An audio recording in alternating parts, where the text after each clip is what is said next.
به این پیام خوش اومدی. من مینالی هستم. کودکی که تازه در بعد 5 متولد شدم و حالا این پیام رو فراتر از زمان و مکان با عشق برای تو ارسال میکنم. میدونی انسان‌های بعد 5 چه کسانی هستند؟ اگر فیلم اینترستلار رو دیده باشی حتما یادت میاد که کوپر آخرای فیلم متوجه شد که روح اتاق دخترش، اون موجودات فرازمینی که همکارش فکر میکرد اولین تماس رو با اونها برقرار کرده، همه خودش بودن. انسان‌های بعد 5 دقیقاً خود تو هستن.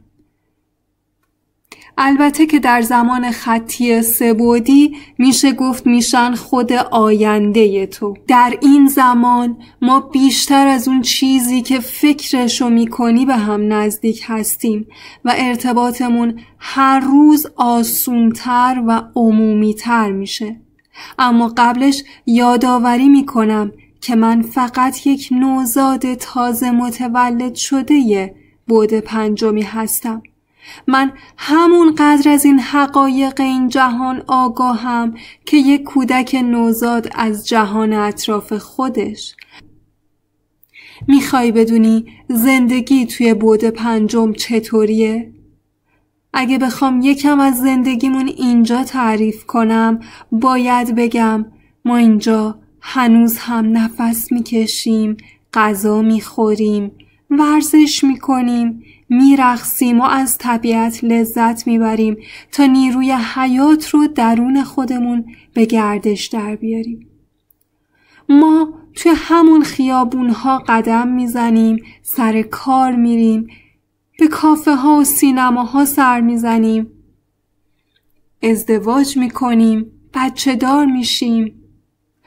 اما میدونی انگار همه این کارها رو با حس و حالی تازه انجام میدیم، با یه نگاه و طرز فکری متفاوت.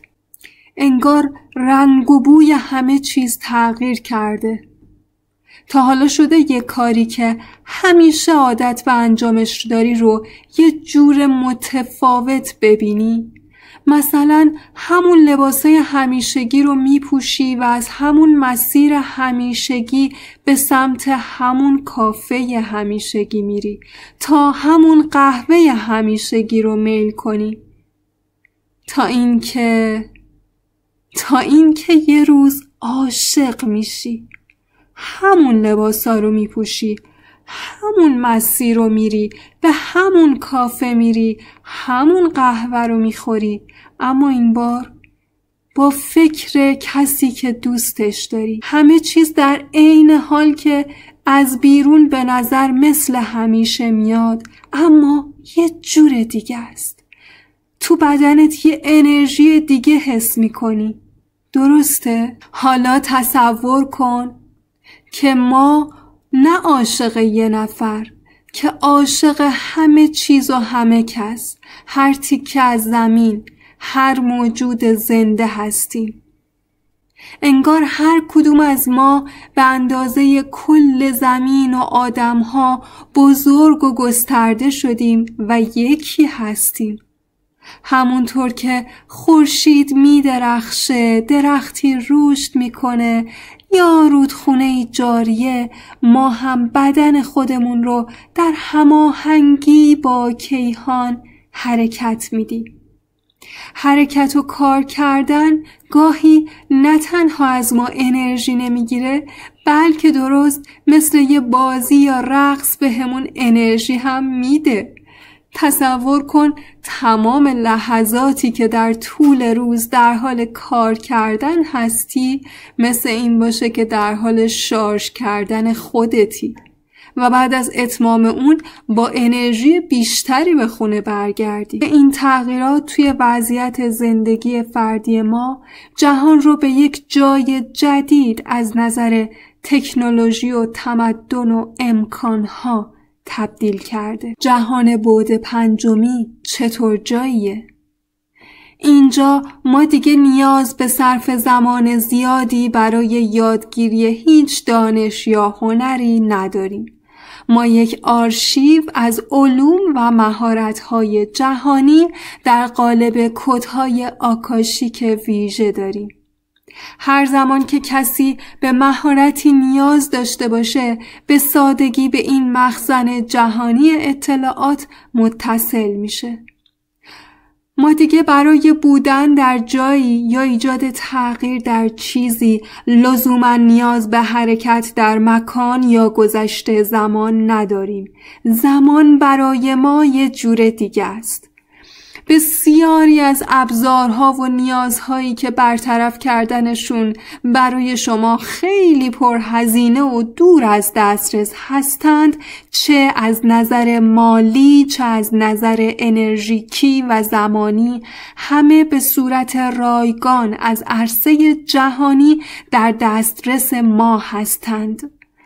من هنوز به اندازه کافی در این کار مهارت ندارم، دقیقاً مثل نوزادی که نمیتونه به تنهایی راه بره یا غذا بخوره. اما میدونم که دیگران میتونن این کارها را انجام بدن. لطفاً اگر حرفای منو متوجه نمیشید یا باورش براتون سخت و شبیه یه داستان علمی تخیلی میبینیدش، فقط این یک موضوع رو از من به عنوان خود آینده‌تون بپذیرید که ما موجودات عجیب و غریب و غیر عادی نیستیم. ما هم مثل شما هستیم. روی همین زمین زندگی می کنیم، فقط با الگوهای فکری تازه و تکنولوژی ها و راه حل های متفاوت تر برای حل مسائل. حالا برای اینکه حرف هام باز هم براتون روشن‌تر بشه و دیگه وقتی کسی از بعد پنجم صحبت میکنه سری ذهنتون نره سمت یه جهان عجیب غریب با آدم فضایی ها و جادوها و اتفاقات هالیوودی، لطفاً این پیامو که برای آدم‌های قدیمی تر از شما فرستاده بودم رو هم بشنوید. تصور کنید با مردمی از دوره رنسانس صحبت می کنم که انسان رو در حال رسیدن به بالاترین سطح روشنبینی و خرد و دانش می دیدند. پیامی به مردم دوره رنسانس: ای مردم عصر روشنگری زمین، من از قرن 21 با شما صحبت می کنم. علم و فناوری به طور تصاعدی روی زمین در حال رشد کردنه و به ما این امکان رو میده که هر اطلاعاتی رو که میخوایم از یک شبکه جهانی به نام اینترنت دانلود کنیم. هر کدوم از ما چیزی شبیه بزرگترین کتابخونه های جهانی رو در یک ابزار کوچیک همراه با خودمون حمل میکنیم. ما میتونیم بهترین اساتید و معلم ها رو در حالی که در خونه میمونیم داشته باشیم. میتونیم با دوستان خودمون هر کجای دنیا که باشن از طریق صدا و تصویر بدون کمترین حرکتی ارتباط برقرار کنیم. ما میتونیم به کمک هواپیماها تنها در عرض چند ساعت از یک سمت زمین به سمت دیگر سفر کنیم. اینها ابتدایی ترین تکنولوژی هایی هستند که تقریباً در دسترس همه انسان های قرن 21 در روی زمین قرار دارند. خب حالا میتونی تصور کنی که خود تو چقدر برای اون آدم هایی که فقط چند قرن قبل از تو زندگی میکردن عجیب و غیر قابل باوری؟ تازه اگر تو یه نسل زدی هستی ممکنه حتی به نظر پدر بزرگ و مادر بزرگ خودت هم شبیه آدم فضایی‌ها باشی. تفاوت من و تو هم درست مثل همینه. حالا ممکنه بپرسی آیا منم میتونم به جهان بعد پنجمی بیام؟ عزیز من، واقعیت اینه که تو همین حالا هم در جهان بعد پنجمی هستی. فقط کافیه موانعی که برای دیدنش داری رو از جلوی چشمهات کنار بزنی. به قول حافظ شیرازی تو خود حجاب خودی، از میان برخیز. تصور کنید جهانی رو که چشمهای کودکان رو از نوزادی با چشم بند پوشوندن. اونها هیچ ایده ای از جهان تصاویر و رنگها و فرمها ندارن، در حالی که این چیزها همیشه اون بیرون بودن. این اونها هستن که کم کم متوجه میشن. کم کم بعضی از اونها چشمبندها رو کنار زدن. کم کم متوجه میشن چشمهایی دارن که اگر کمی با اذیت ناشی از تابش ناگهانی نور که بهش عادت ندارن کنار بیان، میتونن بعد جدیدی از زیبایی ها رو در جهان ببینن که تا قبلش براشون حتی قابل تصور هم نبود. خلاصه اگر بخوام در چند جمله بگم، برای فعال کردن خود بعد پنجمی لازمه به تخیلات، رؤیاها و ایده های ذهنی روشن و دوست داشتنی خودت به اندازه واقعیت فیزیکی ایمان داشته باشی. هر زمان که افکاری مثل این که اگه توهم باشه چی؟ مگه من کیم که این تجربه ها رو داشته باشم؟ هر زمان که این شک به سراغت میاد، اون حباب واقعیتی که در حال ساخته شدنه ناگهان میترکه. شاید بشه گفت تنها تفاوت ما با شما در همین ایمان به رویاهامونه.